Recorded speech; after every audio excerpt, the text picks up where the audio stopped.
अगर दुनिया की सबसे परफेक्ट ट्रेडिंग स्ट्रैटेजी ना किसी इंसान को दे दी जाए, मेरा मतलब है कि एक ऐसी रणनीति जिसका मैथमेटिकल मॉडल पूरी तरह से अचूक हो, तो क्या वो इंसान बाजार में लगातार मुनाफा कमा पाएगा? ज्यादातर लोगों को लगेगा कि हाँ, बिल्कुल कमा लेगा। हाँ, राइट। लेकिन आज के हमारे इस डीप डाइव का मेन फोकस यही तीखा सवाल है। हम ना आज उन रिसर्च और दस्तावेजों को खंगाल रहे हैं जो एकदम साफ बताते हैं कि ट्रेडिंग का असली खेल कोई चार्ट या स्क्रीन पर नहीं खेला जाता। ये पूरी लड़ाई इंसान के दिमाग के अंदर लड़ी जा रही है। बिल्कुल सही कहा आपने। और इस रिसर्च ने तकनीकी विश्लेषण और मुनाफे के बीच के उस बड़े मनोवैज्ञानिक खालीपन को उजागर किया है जिसे अक्सर हम लोग नजरअंदाज कर देते हैं। मतलब इन दस्तावेजों में एक बहुत ही प्रासंगिक डेटा पॉइंट उभर कर आता है। अच्छा, वो क्या है? आंकड़ों के अनुसार एक बहुत बड़ी संख्या में ट्रेडर्स अपनी ही बनाई हुई रणनीति से पहले ही दिन भटक जाते हैं। पहले ही दिन? मतलब सब कुछ पता होने के बाद भी? हाँ, बिल्कुल। यहां समस्या ज्ञान या जानकारी की कमी नहीं है। असली चुनौती ये है कि जब दिमाग का सर्वाइवल मैकेनिज्म, या जिसे हम बचने की मूल वृत्ति कहते हैं ना, वो हावी हो जाती है, तब उस ज्ञान को लागू कैसे किया जाए ये समझ नहीं आता। ये तो एक तरह से इंसान के अपने ही एवोल्यूशन से लड़ने जैसा हो गया। एग्जैक्टली। रणनीति तब तक किसी काम की नहीं है जब तक ये समझ में ना आए कि उसे अपनी ही विनाशकारी भावनाओं के खिलाफ जाकर क्यों और कैसे लागू करना है। हाँ, मतलब मुझे ना ये बिल्कुल एक स्पोर्ट्स कार की तरह लग रहा है। वो कैसे? देखिए, जैसे एक बेहतरीन और बहुत ही तेज स्पोर्ट्स कार का होना ही रेस जीतने के लिए काफी नहीं है। अगर ड्राइवर को अपने डर और कार की स्पीड पर कंट्रोल ही ना हो तो कार क्या ही करेगी।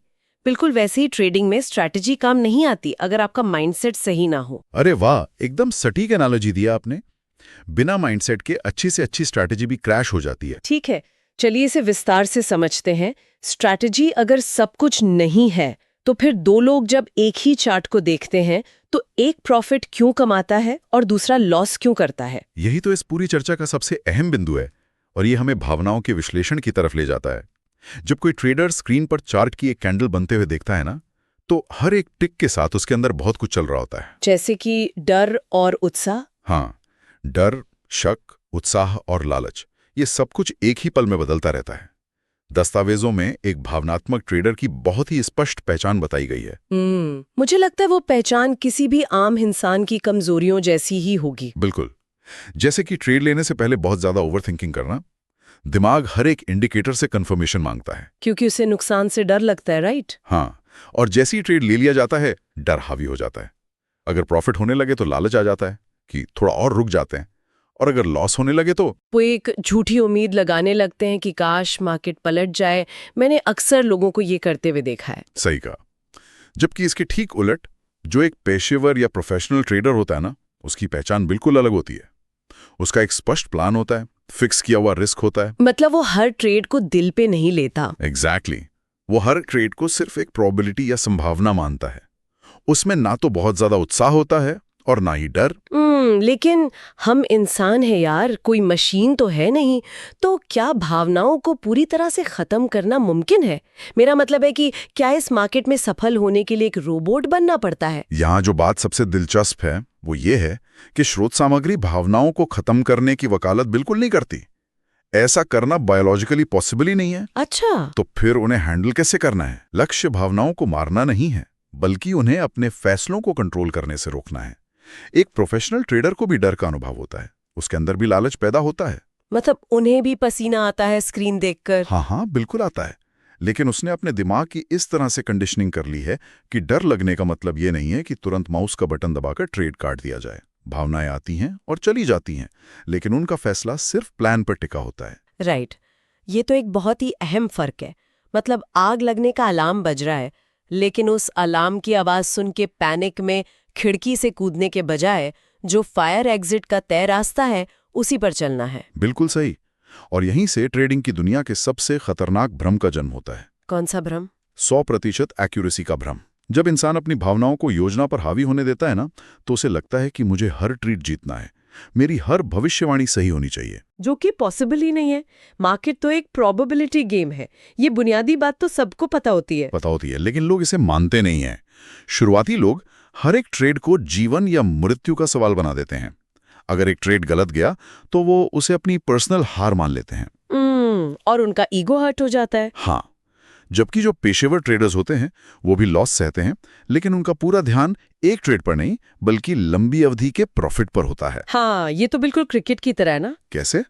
जो बल्लेबाज हर गेंद पर छक्का मारने की कोशिश करता है वो बहुत जल्दी आउट होकर पवेलियन लौट जाता है, लेकिन जो पिच पर टिक कर सिंगल्स और डबल्स लेता है वो लंबी पारी खेलता है और मैच भी जिताता है। बहुत ही बढ़िया उदाहरण है। अगर हम इसे बड़ी तस्वीर से जोड़कर देखें तो ये स्पष्ट होता है कि कैसे ये लंबी अवधि का नजरिया ही एक इंसान को शांत रखता है।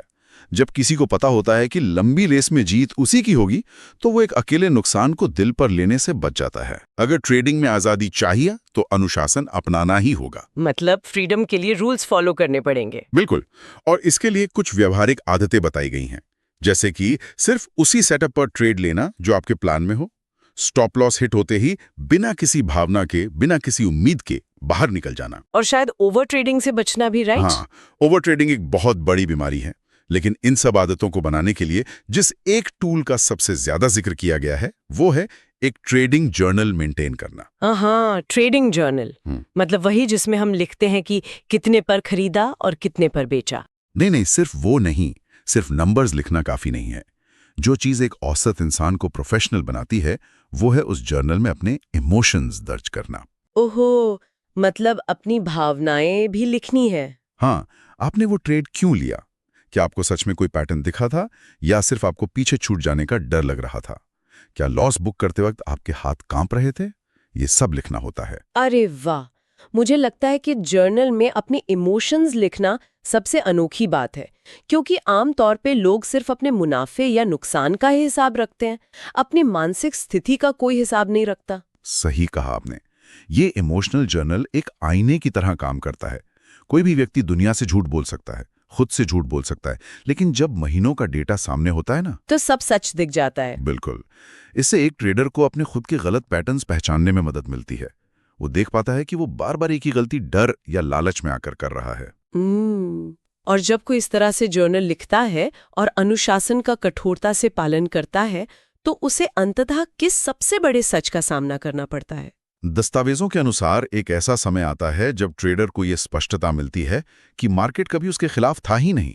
मार्केट खिलाफ नहीं था, मतलब इंसान खुद अपने खिलाफ है। एग्जैक्टली। इंसान खुद अपना सबसे बड़ा दुश्मन है। उसकी अपनी बेकरारी, उसका अपना लालच और उसका डर ही उसे बार बार नुकसान करवाते हैं। जब ये बात गहराई से समझ आ जाती है ना, तभी असली मानसिक और आर्थिक विकास शुरू होता है। तो इन सब का आखिर क्या मतलब है? क्या हम हमेशा अपनी गलतियों का दोष मार्केट या दूसरी बाहरी चीजों पर इसलिए डालते हैं क्योंकि खुद को आईने में देखना और अपनी कमियों को स्वीकार करना हमारे लिए बहुत मुश्किल होता है? ये इंसानी दिमाग का एक बहुत बड़ा सच है। हम अपनी गलतियों की जिम्मेदारी लेने से बचते हैं क्योंकि सेल्फ अकाउंटेबिलिटी या खुद की जिम्मेदारी लेना बहुत असहज होता है। क्रिटिकल थिंकिंग का सबसे पहला कदम यही है कि हम स्वीकार करें कि समस्या बाहर नहीं, हमारे अंदर है।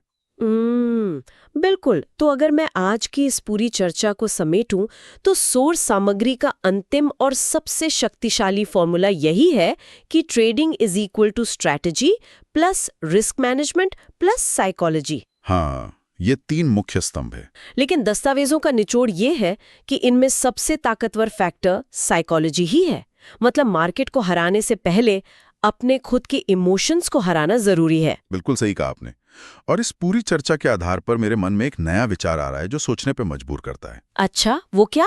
देखिए, हमने आज डर और लालच को कंट्रोल करने की बात की कि कैसे डर फैसलों को बर्बाद कर देता है। लेकिन क्या किसी भी क्षेत्र में सफलता के लिए इंसान के अंदर एक स्वस्थ डर, मेरा मतलब एक हेल्दी फियर का होना भी जरूरी है? एक स्वस्थ डर, दिलचस्प है। हाँ, सोचकर देखिए, अगर हम अपने डर को पूरी तरह से खत्म कर दें तो क्या हम जरूरत से ज्यादा आत्मविश्वासी होकर उन खतरों को अनदेखा नहीं करने लगेंगे जो असल में हमें बचाने के लिए होते हैं? हाँ, ओवर कॉन्फिडेंस में तो इंसान और बड़ी गलतियां कर सकता है। बिल्कुल। तो सोचने वाली बात यह है कि डर कब हमारा सबसे बड़ा दुश्मन होता है और कब वो हमारा सबसे अच्छा बॉडीगार्ड बन जाता है। अरे वाह, डर कब दुश्मन है और कब बॉडीगार्ड, ये सच में इस पूरे विषय को देखने का एक बहुत ही गहरा और नया नजरिया है। जो चीज हमें पीछे खींच रही है, शायद वही चीज हमें किसी बड़ी खाई में गिरने से भी बचा रही है। और इसी विचार के साथ हम आज के इस डीप डाइव को यहीं विराम देते हैं। ये हम सब के लिए एक बहुत बड़ा सवाल है जिस पर हमें विचार करना चाहिए। ज्ञान और मनोविज्ञान की इस गुत्थी को सुलझाने का हमारा ये सफर आगे भी यूं ही चलता रहेगा।